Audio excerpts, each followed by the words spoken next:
Hi folks, welcome back to the bench. Today we go one-on-one with technology. So we are going to have 5 rounds of man versus machine. Ha! You call yourself a man? Oh, it's on. It's on. In the red corner.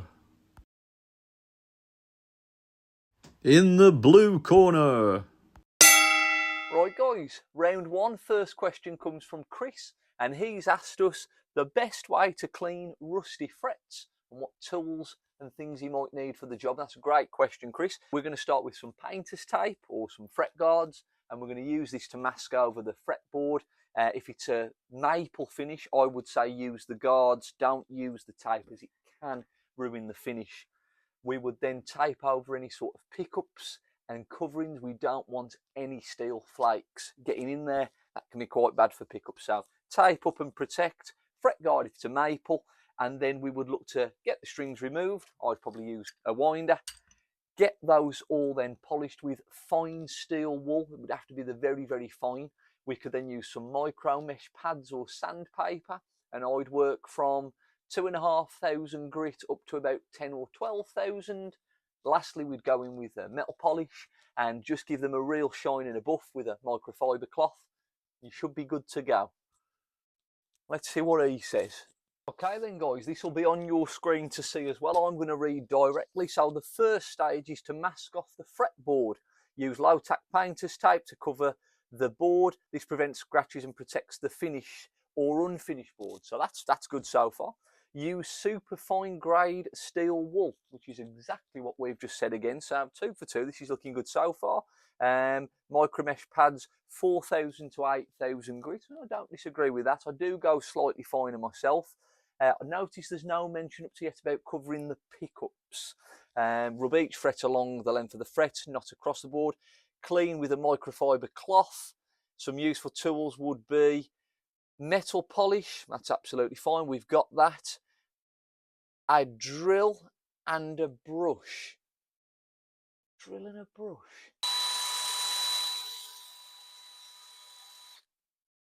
Can't say I agree with that bit. I imagine that's referring to brushing the steel flakes off and probably unwinding your pegs with the drill. You can buy attachments to help. I'll use the string winder. I'm going to give that half a mark for that one because some of it's right, but do not start drilling with brushes. That's a must. Okay guys, round 2, and this question comes from Erin, and she's asked, buzzing on her 7th fret, how can I fix it? A great question. Buzzing's always a little bit of a nightmare. It can be from a multitude of reasons. We would first perhaps check our truss rod, just check the neck alignment's correct. We would then look at the specific area itself and try and identify if there are any issues with the fret. Is it raised and lifted slightly? Can we see it bouncing? We can use some tools for this in a moment, which I'll just show you. But once we've inspected that area and just around it, we can even use our fret rocking tool, and this will identify what is then happening. The course of treatment would then be, we can get it clamped and glued back into position. Once we've got it level and glued back and we are there, fingers crossed that should be everything sorted.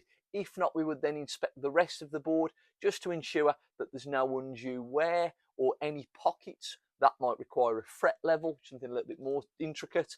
But failing that, those steps should hopefully identify and resolve your issue. So that's my answer. Let's see what he says.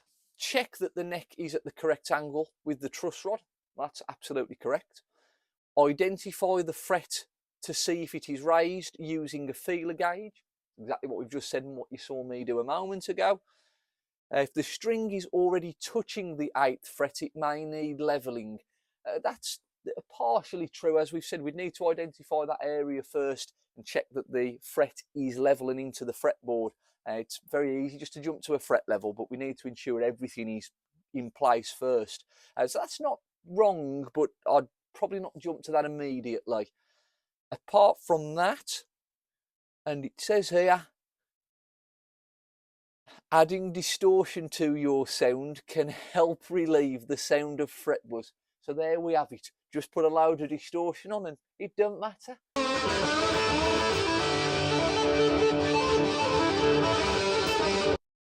You tell that to the metal players. So I'm going to be kind. I'm going to give that 1 mark. Those are the scores so far. Right then, folks, round 3. This is getting a little bit more intense. This next question comes from Derek, and he's asked the correct method to achieve a perfect setup on his electric guitar. Thank you very much, Derek. This is not too complicated at all. We just have to remember, train. Yes, train. It's something I've done for years and years, and it's very, very easy. So the T will be our tune. We need to bring it up to pitch, whether that be standard tuning or the drop tuning or whatever your desired tuning might be. So there's your T. The R will be for the relief, so we need to check the neck angle is correct. We've got the right clearance, and that'll stop any buzz along the neck as we're playing. Our A will then be the action, so how high our strings are from the board will be set with our bridge section. We'll ensure we've got the radius, and then we can have it high, we can have it low, whatever your method is of playing. I like it quite low, and that will be my A. We're then on to I, which is an important one. This is the intonation, where we'll set that at the bridge section again as well. This will make sure that we are in tune all the way across the board. That's a big important one for if you're playing further down the neck. And the last one is our N, and that will be for our nut cutting. So as we're playing at the top end, if we've got too much distance and the incorrect height, that can also affect our intonation, but it does make it very uncomfortable when playing at the top. So we've got train, tune, relief, action, intonation, nut. There you have it, Derek. What does he say? Step which is to tune the guitar. Absolutely spot on. We've got the relief. That's looking good so far. A will be then for our action, and again it's given us quite a few measurements here, which is a little bit more information than I gave you regarding some recommended numbers. So credit where credit's due. This is good. It then talks about our intonation, but there's no nut, so we have got a tray. Well, how important's the nut?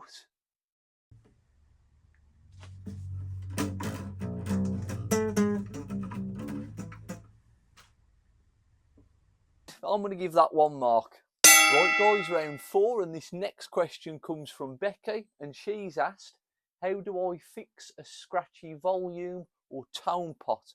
It's a great question. The simple answer is, with anything that's scratchy or crackling, it's typically dirt on the contacts. So we would isolate the area, get it away from the finish. We would spray some contact cleaner into the small section where we rotate the dial. We would give it 2 or 3 turns, maybe for 10 or 15 seconds. Spray a little bit more if you feel that helps. If that doesn't work, we would then check the soldering options to check for any loose solder or any broken terminals. We want to make sure there's no cracks in it and it's a smooth and level field of where it's been soldered. Lastly, we want to ensure there's no wires from other ports and contacts touching it. That can cause little bits of shorts and stoppages. None of those work, I'm afraid you would then have to change the actual pot itself. It's a relatively simple job, and that would be a fix.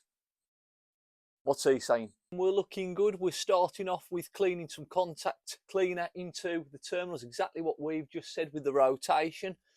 Looking for cracked and loose solder, so that's absolutely fine.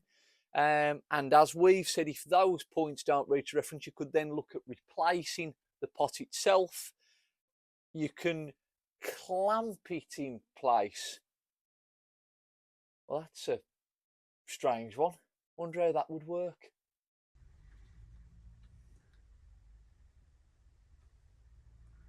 I think I'll give that last step a miss. I'm going to still give that a mark. It's slightly ludicrous with our clamping options, and I'm sure it means more just to get it secured in. Yes, avoid the clamps on that one. These are the scores so far. Right, folks, round 5, and it's all to play for here. The final question comes from Steve, and he's asked, why does my high E string sound quiet compared to the others on an electroacoustic guitar? It's a great question, that is, Steve. There's a couple of reasons it could be. And the first thing I would do is look at the saddle itself. If it's been filed down incorrectly and it's at an angle and not flat, that can cause some pressure issues on the pickup strip itself. That's probably the main reason for what would happen. If it's been brought down even and there's no problems at all, we then check there's no debris in the slot, no dust, nothing that could be impacting the contact. If you've done that, we then look at the break angle. The break angle is quite simply where our pin goes in. There has to be an elevation of where the string comes in before it hits our saddle. We can't just have it across, so we would need to check that the break angle is sufficient. That's what's keeping our pressure on. Lastly, you would then take a little look at the pickup strip itself, and very gently you would tap it with something metallic, very gently, and if there are any spots that are dead spots, we can then identify that there could be an issue with one of the magnets in the pickup. Then we would have to replace it. It's relatively simple. If we can do those checks, you should be good to go. So that's my answer for the final time. What's he saying? Okay, then the first stage is exactly what we've just said, which is effectively checking that that saddle is nice and flat, so that's good. Step 2, obviously mentioning about the debris and the dust. It's like it was listening to us really, so that's exactly the same. We've then speaking about the break angle, so that is obviously good to know. It's looking good. We've got 2, 3 for 3. The fourth would then be to check for dead spots on the pickup strip. That's exactly what we've just said, which is fantastic. And then obviously it's advisable to change in the event that exactly like we said. So that is pretty much bang on. And then it might be advisable to change guitar. Okay, you can just change your guitar. I think that probably means guitar pickup. So I'm imagining they've missed off that last word. But that does seem like the ultimate hack, doesn't it? If the pickup doesn't work, just get a new guitar. So anyone wanting to sneak one into the house, you've heard it from AI, just get a new guitar. I'm going to give that 1 mark. I do think that that's wonderful. It's followed everything we've said. So those are the scores. Let's go to the judges' cards. And there we have it, folks. 1 5-round boxing match complete along with AI technology. It was a bit of a war. We've come out on top just about.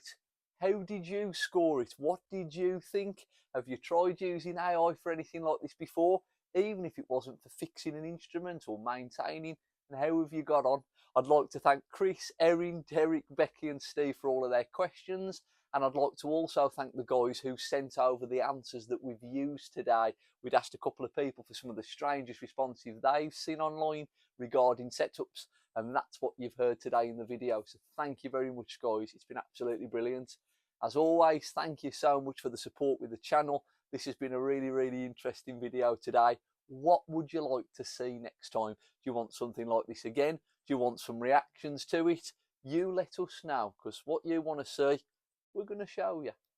As always, thank you for joining us. I'm Jamie, your local tech, and we're going to use AI for one last treat. How do I get more people to subscribe and watch our channel? Have a silly catchphrase and ask them to like and subscribe. Please like and subscribe. And as I always say, another day, another guitar. See you soon.